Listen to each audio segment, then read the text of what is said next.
Do you want big changes to happen in your life and in your business? Hi, it's Maria Quattrone with Remax at Home and Maria Quattrone and Associates. And I asked you this question.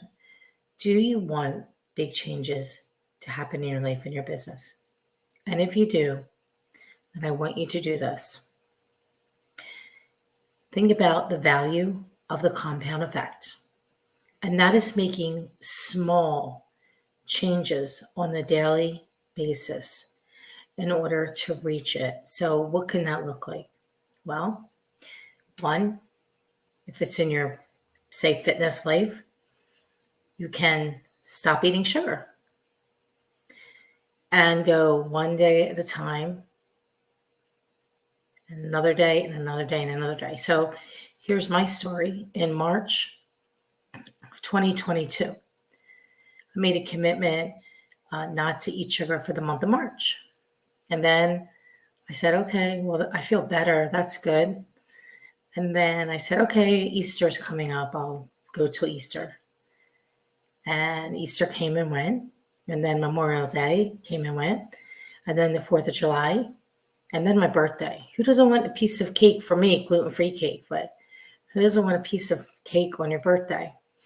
And then it went from there to Halloween and to Christmas. And now we're in October of 23. And I would say 99% of the time, I do not have sugar.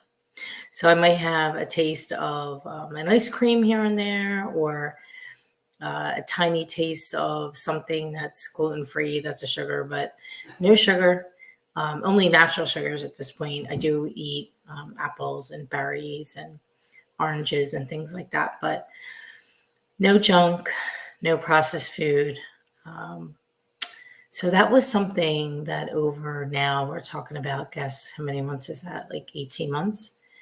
I dropped a bunch of weight, which is really important. I needed to do that. Also, I have a much clearer head and I don't feel tired and I don't feel not run down, but I was so tired on a daily basis. I'd literally be walking around Center City and I felt like I wanted to lay down the sidewalk. And I thought it was something else, not the sugar thing. And I don't even know if it's 100% the sugar thing, but I know once I stopped and I made some other changes, that disappeared. So I thought it was like the menopause thing, but it happened not to be that. So that little change over time. Also, I used to drink half and half my coffee. I stopped. I drank black coffee. Once in a blue moon, I put in some half and half, although now, since I've been only drinking the black coffee or espresso, I don't even really want the half and half. So that's another little tiny change that over time makes a difference. Eating foods that are whole foods, no processed or very, very limited processed food. And I make a lot of my own food. Like today, I made turkey chili, whole big pot of it. So we have that. I try to make on Monday's dinner, because Mondays I work till 8:30. And so that's too late to be cooking. And also then I made a beautiful chicken salad. It's actually delicious. I made it last week, one night, very late. Wasn't going to do that again. So we're prepared for our lunches. We're prepared for our dinner tomorrow.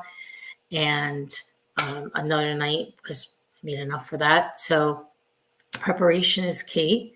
Also, I know everything that I put into that food and where it came from. So I know that it doesn't have any gluten in it. It doesn't have any kind of extra preservatives. Everything's homemade. For those of you that follow me, I do post a lot of pictures. I haven't been posting that many lately because I've been super duper swamped. But there's little things like that do make big changes.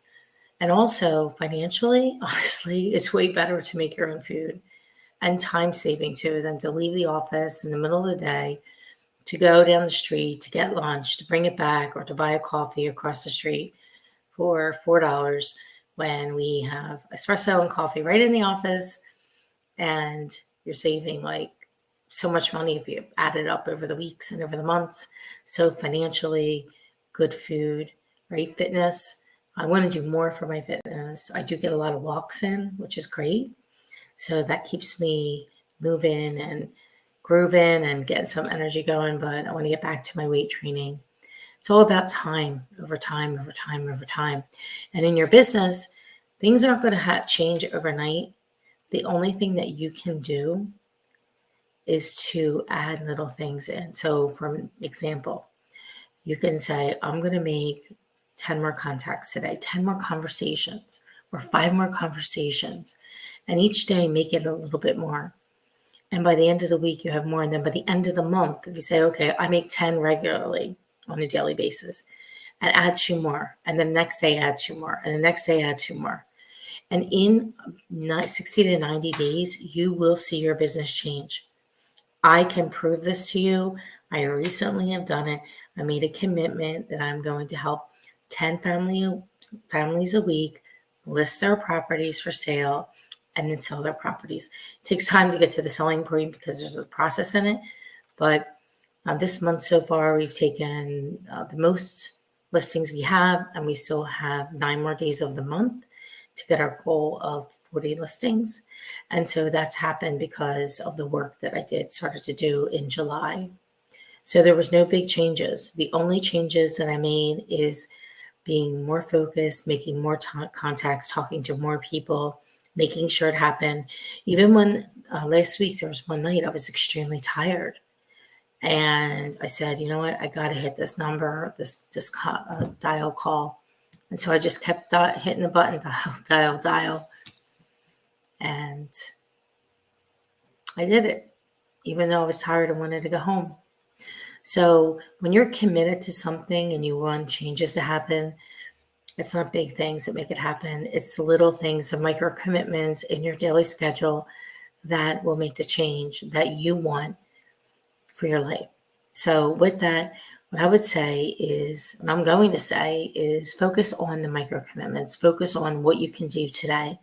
Can't worry about tomorrow.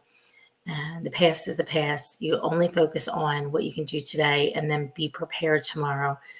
Like on Saturdays now, we meet as a leadership team to go over what happened last week, where are we with the commitments that we made, and what commitments are we making this week, and what changes, adjustments do we need to make this week based on if we made or didn't make our commitments. How can we make things tighter? How can we make things better?